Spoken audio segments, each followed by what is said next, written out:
আসসালামু আলাইকুম এভরিওয়ান, কেমন আছেন সবাই? নিশ্চয়ই ভালো, আলহামদুলিল্লাহ আমিও ভালো আছি। আমি আজকে এই যে একটি মজাদার রেসিপি দেখাবো।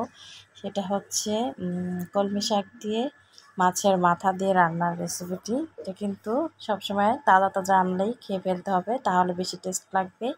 এই যে শাকগুলো কিন্তু আমি কুটে নিয়েছি। কলমি শাক, এটা কিন্তু বাছতে একদমই সময় লাগে না। আর এই যে এখানে কিন্তু কিছু বোয়াল মাছের মাথা আছে, আবার রুই মাছের মাথা লেজও আছে। তো সবগুলো একসাথে করে আমি কিন্তু রান্নাটা করব। এই যে প্রথমে কিন্তু মাছগুলোকে ভালো করে ফ্রেশ করে ধুয়ে নিয়েছি, তারপর একটা কড়াই বসিয়ে দিয়ে পেঁয়াজ কুচি দিয়ে দিয়েছি, দিয়ে দিলাম লবণ। এবার কিন্তু লবণ দেওয়ার পর আবার একটু নেড়ে চেড়ে দিচ্ছি। পেঁয়াজটা একটু ভাজা হয়ে গেলে পরে আমি আদা রসুনের পেস্টটা দিয়ে দিলাম 1 চা-চামচ পরিমাণ, তারপর আবার একটু নেড়ে দিলাম যাতে করে নিচ দিয়ে লেগে না যায়। তারপর কিন্তু আমি এখানে হলুদের গুঁড়ো দিয়ে দিলাম 2 চা-চামচ পরিমাণ, মরিচের গুঁড়ো দিয়ে দিব প্রায় 2 চা-চামচ পরিমাণ, কারণ যেহেতু এখানে অনেকগুলো মাথা এবং আর শাক কতগুলো 2 আটির মতো, তো এই জন্য মশলা কিন্তু বেশি পরিমাণে লাগবে, না হলে সাদা সাদা হলে খেতে কিন্তু একদম ভালো লাগবে না। তো আমি এখানে একটু পানি দিয়ে দিলাম। পানিটা দেওয়ার পর এখন মশলাটাকে ভালো করে প্রায় 10 মিনিটের মতো আমি কষিয়ে নেব। এখন কিন্তু চুলার তাপটা বাড়িয়ে রেখেছি। আমরা বাঙালি, আমাদের কিন্তু সবসময় সাধারণ খাবার তরকারি বেশি ভালো লাগে, যতই খাই না রোস্ট, পোলাও, মাংস। কিন্তু তো এই যে এখন কিন্তু মশলাটা কষানো হয়ে গেল পরে আমি কিন্তু এক এক করে যে মাছের মাথা, লেজ এগুলো কিন্তু দিয়ে দিচ্ছি। আর এখানে কিন্তু 2 ধরনের মাথা ইউজ করেছি। এই যে এখানে কিন্তু বোয়াল মাছের মাথা লেজও আছে, আবার রুই মাছের মাথা লেজও আছে। ভাবলাম 2 রকমের মাথা লেজ দিয়ে শাকটা রান্না করি, ভালো লাগবে খেতে। দেওয়ার পরে এই এখন কিন্তু অনেকক্ষণ ধরে কষিয়ে নেব।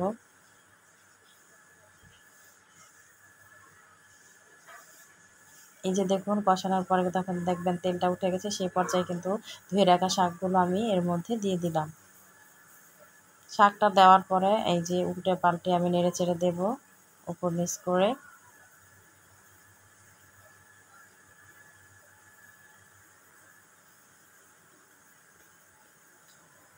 আর এইভাবে শাক রান্না করলে দেখবেন অন্য সব কিছু দিলে কিন্তু ভালো লাগবে না, কিন্তু ওই শাক দিয়ে কিন্তু এইভাবে মাছের আধা ভাঙা করে রান্না করলে সেটা কিন্তু অনেক ভালো লাগে খেতে।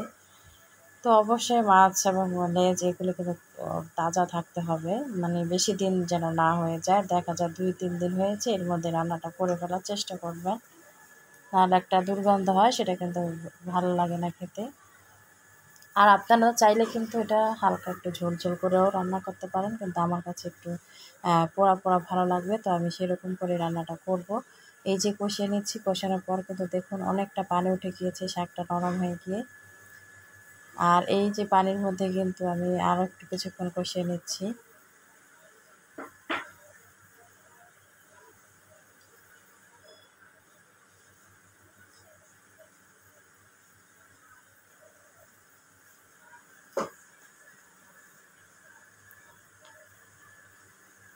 ভালো করে কিন্তু আমি নেড়ে দিলাম।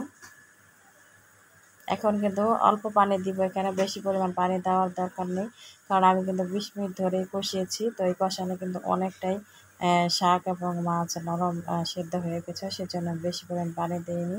এখানে 1.5-2 কাপের মতো পানি দিয়েছি। আর পানিটা দেওয়ার পর দেখুন এই যে আরও কিছুক্ষণ জাল করার পর এই যে এরকম একটা অবস্থা। আমি কিন্তু পানিটা আরও শুকিয়ে নেব।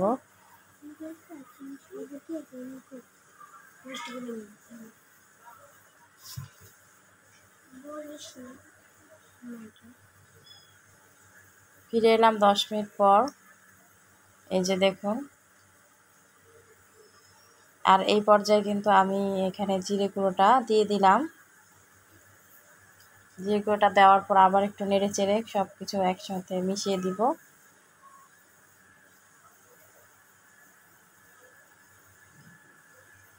যারা যারা এভাবে মাথা দিয়ে শাক এভাবে রান্নাটা করে এখনও খাননি কলমি শাক দিয়ে, তো আমার এই রেসিপি ফলো করে আপনারা কিন্তু ট্রাই করে দেখতে পারেন।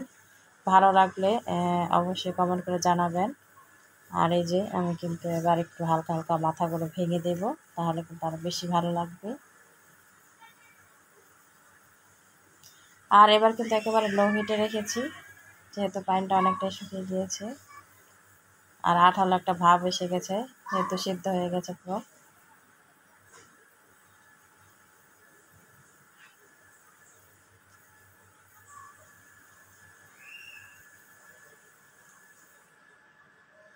আপনারা দেখে কিন্তু বুঝতে পারছেন কতটা ইয়ামি হবে এই রেসিপিটি। আপুরা বরাবরের মতো আবারও একটু রিকোয়েস্ট করছি আপনাদের কাছে, সেটা হচ্ছে প্লিজ একটি লাইক দিয়ে দিন।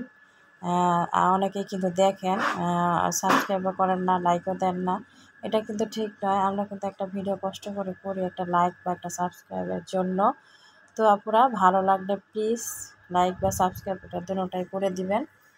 আর যেসব আপুরা এখনও আপনারা আমার সঙ্গে আছেন, সাপোর্ট করে যাচ্ছেন, তাদেরকে অসংখ্য ধন্যবাদ। যারা নতুন এসেছেন প্লিজ লাইক দিয়ে দেখে দিবেন, ভালো লাগলে সাবস্ক্রাইব করে যাবেন। Thanks for watching my video. আর আরেকটা ভিডিও আমি দিব এখানে, সেটা হচ্ছে জুসের ভিডিও।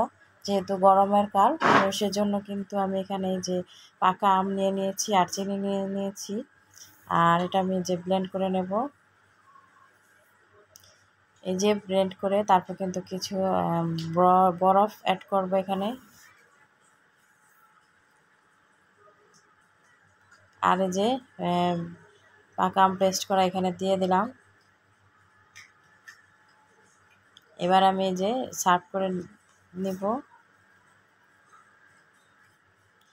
আর একটা ঠান্ডা ঠান্ডা সার্ভ করলে খেতে কিন্তু গরমের মধ্যে অনেক ভালো লাগে। আর ঈদের দিন গরম লাগলে আপনারা কিন্তু এভাবে খেতে পারেন, এক গ্লাস জুস খেয়ে সবাই কাজকর্ম করবেন। তো সকলকে অনেক ধন্যবাদ, আজকের মতো এখানে